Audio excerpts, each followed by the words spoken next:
Hey guys, welcome back to another video. I got a question over on Facebook on the All Things Silhouette. It's a closed group. You just send a request to join and you get in and it's all kinds of silhouette goodness, like crafts and questions and where you can find stuff for good prices, and I really love it. And there was a question about one specific file. It's the Apple box set, which is right here. So we're going to select that and then go into our mat. Oh, didn't do it. There we go.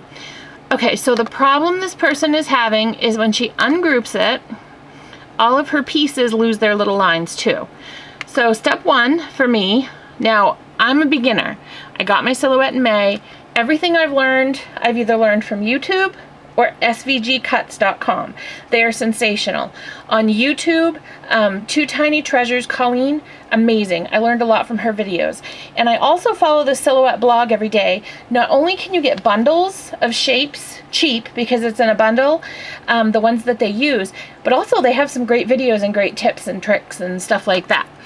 So there may be a better way to do this, but this works for me.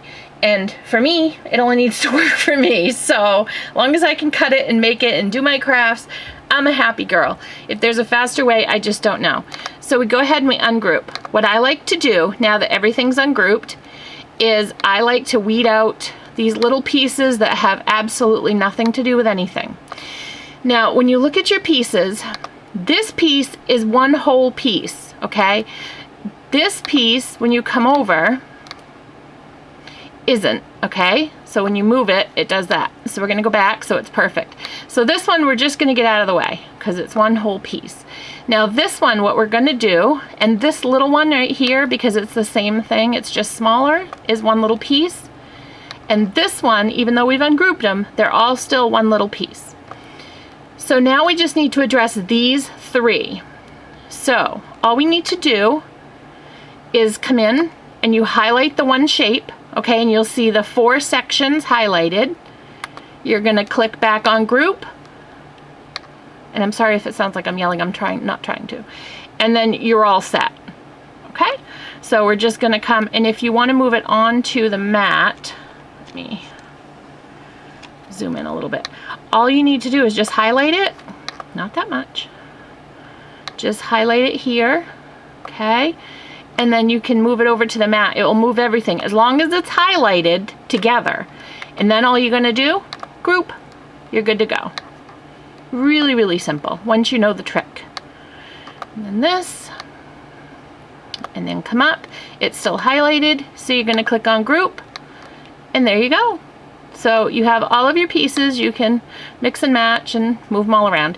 Now there are some files that are going to be a little trickier, but this is the way I always do it.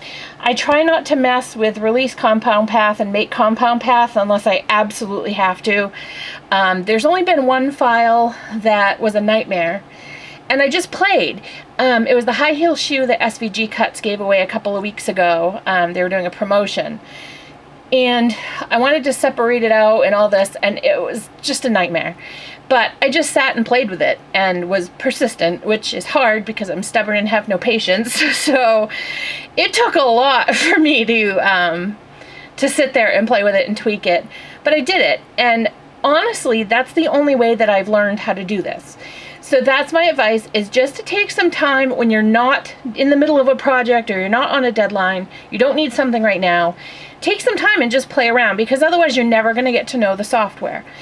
And for those of you that are questioning getting a silhouette and are scared by the software, don't be. It's absolutely, it looks intimidating. I opened it and I'm like, oh dear God, what do I do? And I watched a few videos, I got the feel of a few things, and I'm just in awe at what this machine could do. I've had Cricut for years, and now I wish I would have just started out with Silhouette to begin with, honestly. Because of everything that it can do. I wasted, we won't even add it up. I'm adding it up in my head and it scares me, on the Imagine and basically all of the cartridges. when I could have just bought a silhouette. And I don't love all the images on the Cricut cartridges, so with my subscription to Silhouette, it would have been cheaper.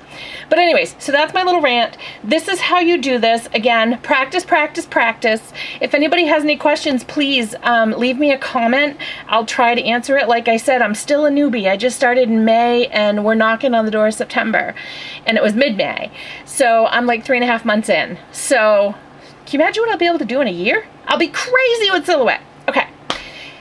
I keep saying okay a lot. I'm just excited to be doing videos again. Okay, so gonna let you guys go for now. If you have any questions, leave a comment below and I'll try to answer them the best that I can.